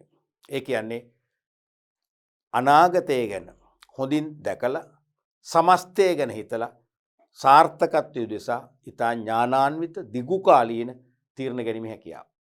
තේරුණාද? ඕකෙන් විභාගයට අපිට අහන්නේ විෂය නිර්දේශය අනුමත කරලා තියෙන්නේ මොකද්ද? මෙහෙයුම් පාලනය පමණයි. මෙහෙයුම් පාලන ක්‍රම තුනක් තියෙනවා. ඒතරෝ මම හිතන්නේ මේකේ තියෙනවා. මේ තියෙන්නේ. මෙහෙයුම් පාලනයේ ප්‍රධාන ක්‍රම තුනයි. ඉදිරි පෝෂණ පාලනය, පසු පෝෂණ පාලනය, සහගාමී සමගාමී නෙවෙයි. සමහර අය ඉගෙනගෙන තියෙන ළමයි සමගාමී කියලා මගෙන් අහනවා. මොන සමගාමී? සහගාමී කොන්කරන්ට් මේ කන්ට්‍රෝල් සිස්ටම් කියන එක. නැත්තම් විද්‍යාමාන පාලනය. විද්‍යාමාන පාලනය මේක මම තීරි පාඩි දිගෝ තවනමක් මොකද්ද? yes no control system කියන්නේ මේක yes no control. ඉහත තුනෙන් ඕනෑම දෙකක් පැහැදිලි කිරීමට ලකුණු 2යි. එසේ නොමැතිව ප්‍රධාන පාලන ක්‍රමවල අතුරු පාලන ක්‍රම නම් කර විස්තර කර තිබේ නම් එම පිළිතුරටද ලකුණු ලබා දෙන්න. උදාහරණයක් වශයෙන් තොග පාලනය, තත්ත්ව පාලනය. මේකයි පිළිතුර. හරිද? දැන් මේක පැහැදිලිම කියන්නේ නම් කර පළවෙනි එක කෙටියෙන් පැහැදිලි කරන්න, දෙවෙනි එක නම් කර පැහැදිලි කරන්න ඕනේ. හරිද? නම් කර පැහැදිලි කරනකොට එහෙනම් ලකුණු දෙකක් දෙනවනේ. එහෙනම් මේකෙන් ඕනම දෙකකනේ. එහෙනම් නම් කරාම ලකුණු භාගය බෙගින් ලකුණු 1යි. පැහැදිලි කරාම ලකුණු භාගය බෙගින් ලකුණු 1යි. ලකුණු දෙක බෙදෙන්නේ මේ විදිහටයි. ඒක දන්නවනේ. එතකොට එහෙම නැත්නම් ප්‍රධාන පාලන ක්‍රමවල අතුරු පාලන ක්‍රම නම් කර විස්තර කර තිබේ නම් එම පිළිතුරටද ලකුණු ලබා දෙන්න කියලා තියෙනවා. දැන් ප්‍රධාන පාලන ක්‍රමවල එක ක්‍රමයක් තමයි මේ තොග පාලනය, තත්ත්ව පාලනය. දැන් තොග පාලනය අපිට ගන්න පුළුවන් ඉදිරි පෝෂණ පාලනයට. ඉදිරි පෝෂණ පාලනය. තත්ත්ව පාලනයත් ගන්න පුළුවන් ඉදිරි පෝෂණ පාලනයට. හරිද? එහෙනම් මෙන්න මේ ක්‍රම දෙක ලිව්වත් ලකුණු දෙන්න කියලා තමයි තිබුණේ. ඒක chance එකක් ළමයි. ඒ සහනේ බලාපොරොත්තු වෙන්න ප්‍රතිගමන. මේකයි ලියන්න ඕන ක්‍රමය.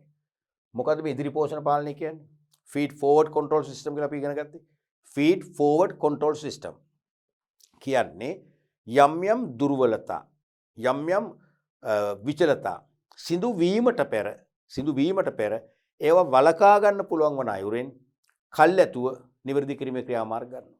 උදාහරණයක් වශයෙන් යන්ත්‍ර කලින් කලට පරීක්ෂා කරලා ගෙවී ගිය කොටස් රිප්ලේස් කරනවා අලුත් කොටස් එක්ක. ඒතර යන්ත්‍රය කවදාකවත් කැඩෙන්නේ නැහැ. අන්න ඉදිරියට පෝෂණය කළා. සේවකෙන්ට පුහුණුවක් දුන්නා. ඒ පුහුණුව තුළින් සේවකයන් නිවැරදිව වැඩ කරගෙන ගියා. වැරදි ඇති වෙන්නේ. ඉදිරි පෝෂණ පාලනය කියන්නේ ඒකයි. පසු පෝෂණ පාලනය කියන්නේ සත්‍ය ප්‍රතිඵල මැන බැලුවට පස්සේ දුර්වලතා දැකලා ඒක නිවැරදි කරනවා. හැබැයි මතුවට දෝෂ ඇති වෙන්නේ දැන් දෝෂ ඇති වෙලා ඉවරයි. දැන් යන්ත්‍රයක් කැඩුනම් පස්සේ ආපදාවට ලක් වුණාන් පස්සේ අලුත් වැඩියා කරනවා. අන්න ඒක පසු පෝෂණ පාලනය. යන්ත්‍රේ ආපදාවට ලක් වෙන්න පෙර පරීක්ෂා කරලා වලින් වර ගෙවී ගිය කොටස් මාරු කරලා ඔයිල් මාරු කරලා යන්ත්‍රේ පැවැත්ම දිගටම තියාගත්තොත් ඒක ඉදිරි පෝෂණ පාලනය. කැඩුනම් පස්සේ හදන එක මොකද්ද? පසු පෝෂණ පාලනය. සහගාමී පාලනය නැත්නම් විද්‍යාමාන පාලනය කියුව මොකද්ද? මෙහෙයුම් ක්‍රියාවලිය සිදුවන අතරතුර නිරීක්ෂණ කටයුතු මගින් විවිධ මට්ටම්වල සේවකයන්ගේ වැඩ අධීක්ෂණය කිරීමෙන් ඔවුන් සමග සාකච්ඡා කළ ඔවුන්ට ප්‍රශ්න යොමු කිරීම මගින් දුර්වලතා හඳුනාගෙන පිළියම් යොදන ඒවා නැති කරන්න. ඒක තමයි විද්‍යාමාන නැත්නම් සහගාමී පාලනය කියන්නේ. තේරෙනවද? ඒකෙදි ගොඩක් වෙලාට වෙන්නේ විවිධ මට්ටම් වල සේවකයන්ගෙන් ප්‍රශ්න අහන්නේ ඒගොල්ලන්ට කරාරින්න බැරි වෙන්න. කෙලින්ම අපි කියන අර උත්තරේ කටට දීලා අහනවා කියලා. ඒ වගේ. කෙලින්ම ඒ කියන්නේ වනන්න බෑ. වක්‍රව හිතන්නවත් බෑ. උදාහරණයක් වශයෙන් අපි හිතමු ගබඩා පාලකවරගෙන් අහනවා හැමදාම තොග ලැබුණම පරීක්ෂා කරන්න ඔබේ සහායකයා නේද? එන ඌ කියලා කියමු. සමහරට ඒක වැරදි. ගබඩා පාලකනේ කරන්න ඕනේ. හැමදාම සාමාන්‍යයෙන් තොග ලබා ගන්නකොට ඔබේ සහායකයා පරීක්ෂා කරනවා නේද? ඔබේ සහායකයා පරීක්ෂා කරනවා නේද? අරයට ඌ කියලා කියන බොහලා. ඉතින් වැරදි. අන්න වරදල්ල ගන්නවා. තේරෙනවද? එක්ක නෑ. yes no. තේරෙනවද? ඔව් නෑ. පිළිතුරු එන්න. මොකද එතනදී බොරු කරන්න අමාරුයි. අපි කියන අර අඹරනෝ කියලා උත්තර වනන්න අමාරුයි. අන්න ඒ ක්‍රමයට අඩුපාඩු හොයාගෙන කරන නිසා තමයි මේකට yes no control system කියලා කියන්නේ. yes no control. yes no control.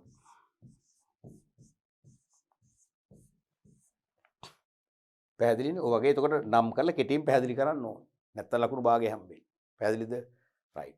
හොඳයි දරුවනේ.